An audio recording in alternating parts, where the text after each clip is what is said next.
حضرت ابن عمر رضی اللہ عنہ سے روایت ہے کہ رسول اللہ صلی اللہ علیہ وسلم نے فرمایا، جب تم میں سے کوئی شخص فوت ہوتا ہے تو ہر صبح و شام اس کا اصل ٹھکانہ اس کے سامنے لایا جاتا ہے۔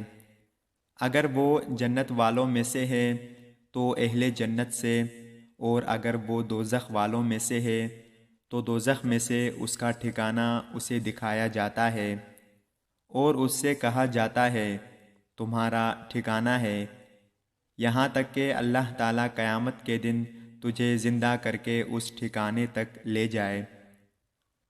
حضرت عبداللہ بن مسعود رضی اللہ عنہ بیان کرتے ہیں، ایک یہودی عالم نبی صلی اللہ علیہ وسلم کے پاس آیا تو اس نے کہا، محمد، روز قیامت اللہ تعالیٰ آسمانوں کو ایک انگلی پر روک لے گا، زمینوں کو ایک انگلی پر، پہاڑوں اور درختوں کو ایک انگلی پر، پانی و مٹی کو ایک انگلی پر، اور باقی ساری مخلوق کو ایک انگلی پر روک لے گا۔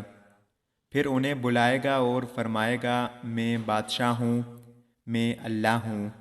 رسول اللہ صلی اللہ علیہ وآلہ وسلم اس بات پر تعجب کرتے ہوئے اور اس کی تصدیق کرتے ہوئے ہنس دیے۔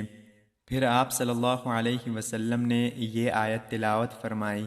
ترجمہ: انہوں نے اللہ کی قدر نہ کی جس طرح اس کی قدر کرنے کا حق تھا، اور روز قیامت تمام زمین اس کی مٹھی میں ہوگی اور آسمان اس کے دائیں ہاتھ میں لپٹے ہوئے ہوں گے۔